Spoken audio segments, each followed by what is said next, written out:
I'm female, 18, and my two oldest siblings, Becky and Cass, 24 and 28, are being given preferential treatment by my parents, and I think it's really unfair. We live in a big house in the suburbs, and growing up, Becky and I shared a room. Cass also stayed with us until she graduated college and then moved out when she was 21. Then Becky and I got two separate rooms. Now I basically have a private space in this house that I really like and enjoy. But due to my parents' desire to retire early, they want me to start paying a pretty exorbitant amount as rent to stay, even though my two sisters were here, and one still is, rent-free. Let me explain. So Cass stayed at home during college because she didn't want to go through the hassle of moving out and finding a roomie, leasing, yada, yada, yada. She left when she graduated because her job was out of state and she needed to leave. Becky also stayed at home during her college years, but she hasn't been able to find any good work and has fallen into a slump. She doesn't even bother looking for jobs anymore and just stays at home all day. My parents are worried about her mental health, and I am too. But their way of dealing with it is just to walk on eggshells around her all the time. Nobody mentions her unemployment or the fact that she's still staying with her parents. I don't think this will help her change her circumstances, but at least it will stop her from spiraling or lashing out. Anyways, my parents were looking at their finances with their accountant last year and realized they could retire around the time I turned 18. It's always been a goal for them to retire before turning 60, and it's possible for them now with one small catch. It won't be possible if I'm staying at their house because the added cost of upkeep, groceries, etc. isn't in their monthly living budget, something they've already stretched thin because of Becky.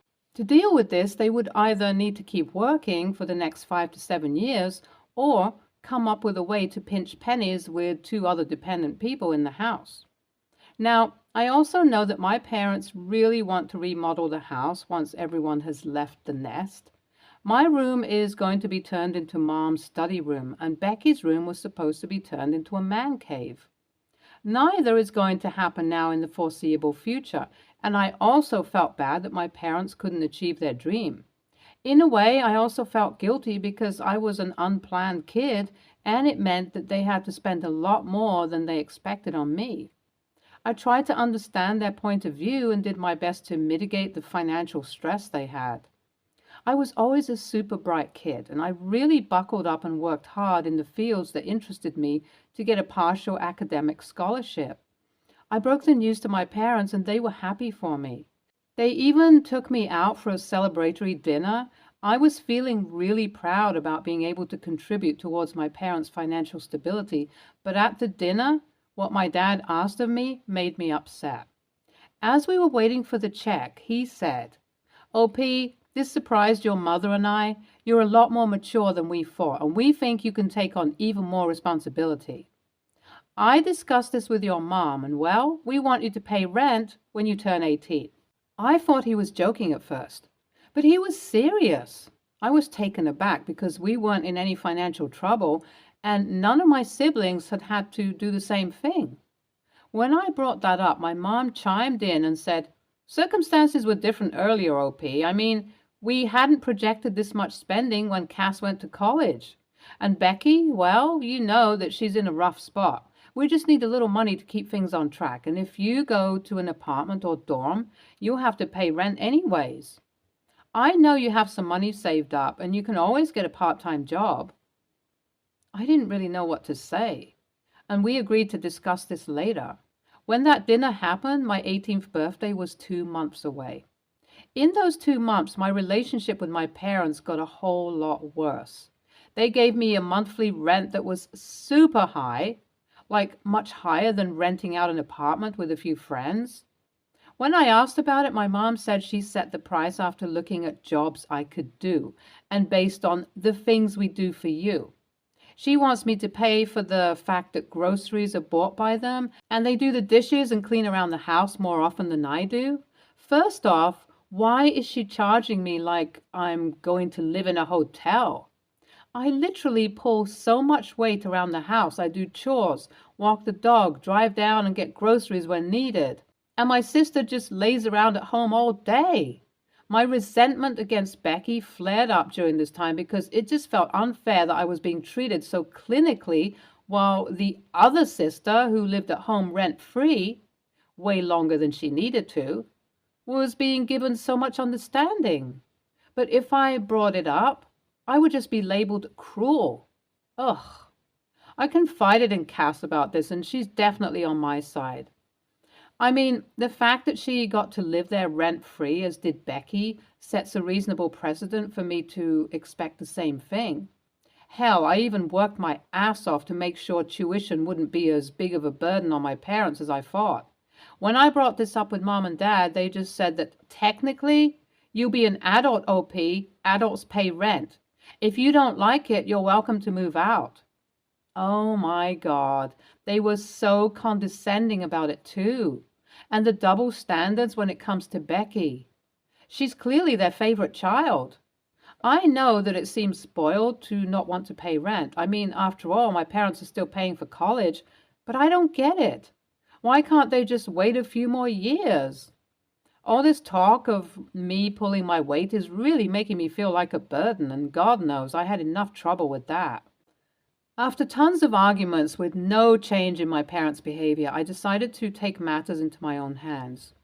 I secretly researched apartments near my college and even found roommates by being active on the college's social media and informal Discord servers. The cost of living with rent, utilities, groceries, everything was still like $100 cheaper than the rent my parents were asking from me. So on my 18th birthday, a moving truck showed up in front of the house. My parents were confused until I told them, since I'm an adult, I'm going to be moving out of the house. They both looked like I had slapped them across the face and acted like I was betraying them, even though I only did what they snarkily implied. I've moved into my new apartment, and I and my roomies had a little party to celebrate my newfound adulthood, since everyone already knew the story of how douchey my parents were. My phone has been blowing up with calls from my parents all this time, but I haven't replied. I'm starting to feel a little guilty about how I moved out so abruptly because it's clear they didn't get time to process that I was going to leave. AITA for moving out? Update 1. I'm loving college. This place is great, and I'm doing really well financially too. Even before I was 18, I was doing freelance work, video editing. That's where my savings come from. And I've been able to dedicate even more time to that after graduating from high school. I make decent enough money to have a rainy day fund and fun money after rent and everything else. I'll say this, I'm definitely not missing staying at home. My roommates are also nice. Sometimes we argue about things like doing the dishes or the correct way to put TP on the hanger, paper facing out for life, but they do their chores eventually and nobody's a massive slob. However, when I finally spoke to my parents, it was clear that they had been seething all this time. They both said that I had been super disrespectful and this wasn't the right way to do things, and they threatened me by saying that if I didn't come back and live under their terms, they would stop paying for my college. It was nice while it lasted, guys, but I don't think I would be able to stomach that. I don't know what my options are right now. I guess I could take a loan, but I'm not sure how to go about it. I feel like I've been backed into a corner by their threats, and I might have to go back and pay them rent like they want. I genuinely don't want to do it because I feel like this whole episode has made me lose a lot of respect for my parents. But I'm running out of options. Update 2. I got a call from Cass and I was really happy to know that she went off on Becky and my parents for threatening to cut my college tuition. Apparently it started after Becky called her complaining that stuff doesn't get done around the house because I did a lot of chores. And that's when she scolded her. Eventually, our parents got on the call and Cass found out that they were thinking of cutting my college tuition. She went ballistic. She told me that until my parents apologize to me, she's not speaking to them, and that she is also going to fly in after a week or so to sort this whole mess out. I haven't heard from my parents about this episode, though. but she advised me to simply cut them off. I'm so happy that my sister is there for me, and I'm going to wait and see how we can figure out how to move forwards. Update 3. Cass has just left after staying at my apartment for a couple of days. I heard her say she was proud of me, and I felt reassured about the choices I'm making. She also co-signed on a student loan with me and walked me through the process. I won't have to pay it back until I get a job. And I also got her word that she'll help me out if anything happens to me in college or to my living situation. Both of us are still NC with my parents because they haven't bothered calling me or apologizing, but honestly, I could care less. NTA, your parents are using you as a free maid and a piggy bank. NTA, why are your parents acting like keeping you around the house is a chore? If anyone is the burden, I would say it's Becky, although OFC, I don't know the full situation. You did the right thing by moving out and showing your parents the reality of living without you. Next story. I like cooking. When I'm with my mom, stepdad, I cook a lot with my stepdad's mom, my step-grandma. But when I'm at my dad, stepmom's house, one weekend a month, plus some holidays and summers, things are different. My stepmom is not a good cook. I'm sorry, but she's not. She has sensory issues. She doesn't cook meat, barely any spices, and a bunch of other things. She also just undercooks, overcooks, undersalts, all of that. In the past, I've kind of tried to help her and cook with her and been like, what if we add lemon? But first of all, she doesn't like my input. She wants to do things her way. And second of all, they're sensory issues, so she doesn't want to cook differently than she does. If she ate what I made, she would not like it. At their house, my stepmom only cooks foods that she's comfortable with, which, since my dad never cooks, means any home-cooked meal is something she eats. She doesn't care what any one of us eats when she's not around, like a friend's house or takeout. Officially, if we're like at a restaurant or if I make my own food for dinner, she also doesn't care. Like, if we all go to a restaurant, they wouldn't stop me from ordering a burger. But she would be kind of uncomfortable, not mad, just uncomfortable. For her, it's the smell mostly, but it's also kind of a mental thing. I don't know how to explain it.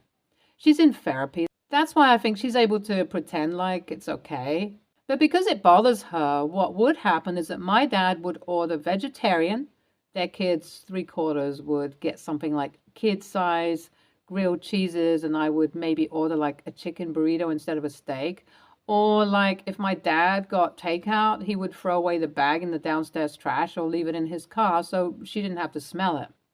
I've been cooking more and more. I like cooking and do it a lot at home. But like I said, her food is so bad. That's also a motivator. I eat meat and also cook with spices and strong flavors. But my dad came into my room last night and said, out of courtesy, could I stop cooking so much and try to eat what I was served more? I said to my dad that her food was both bad and boring. I wouldn't say this to her face, obviously.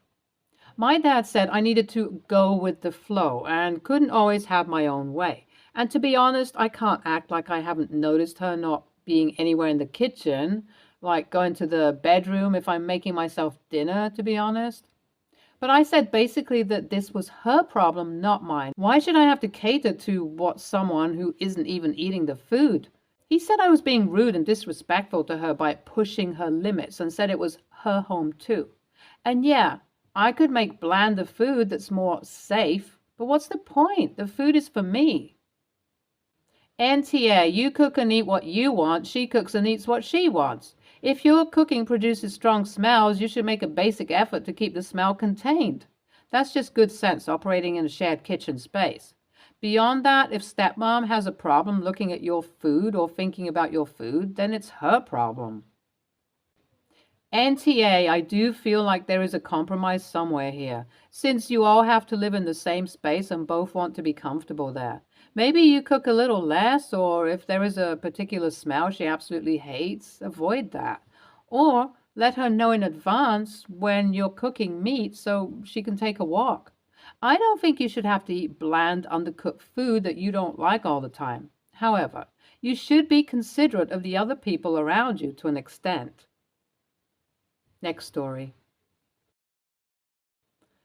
I, 33, female, am getting married in a little over 6 weeks. I announced my engagement last year in January and asked my best friends to be bridesmaids. One friend, Lucy, 32, female, was already pregnant, would have a 6-month-old at the wedding. And a month or two after another, Sarah, 33, female, announced she was pregnant, would have a 3-month-old at the wedding. None of which bothered me in the slightest. I requested the babies didn't come to the ceremony, but are more than welcome for the rest of the day. Both babies have been born now, and both Lucy and Sarah have been exclusively breastfeeding. Lucy has eventually managed to get her little one to feed from a bottle. This is off her own back with no pressure from me. I understand the children are young and it can be difficult to leave them for a full day.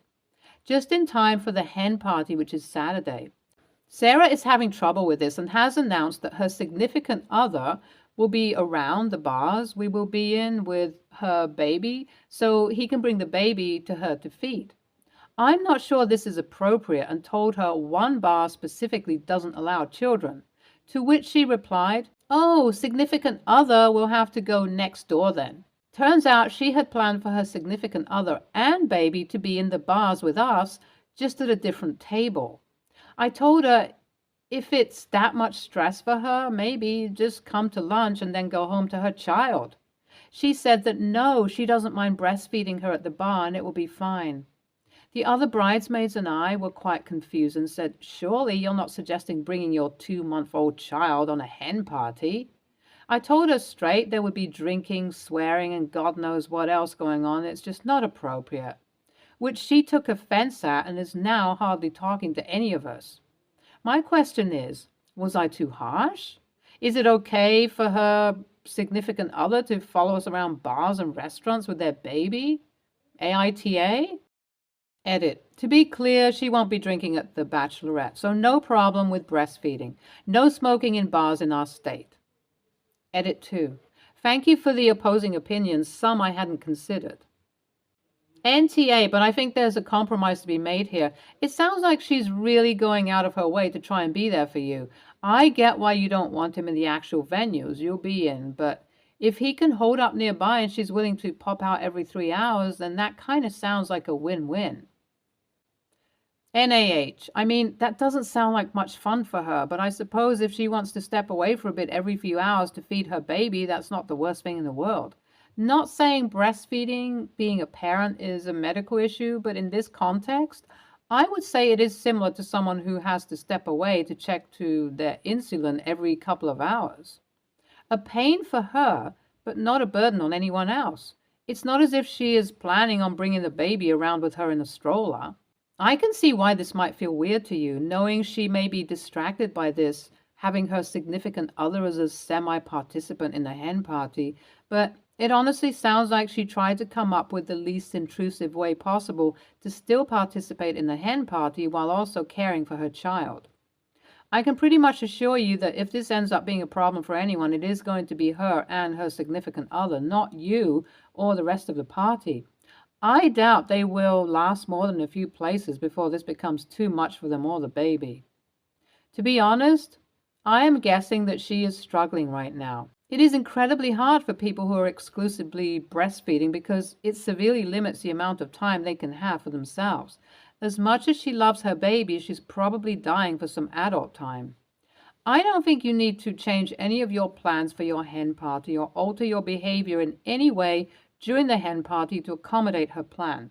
But I do think it would be gracious of you to tell her that if she wants to try and make this work, that it is okay with you.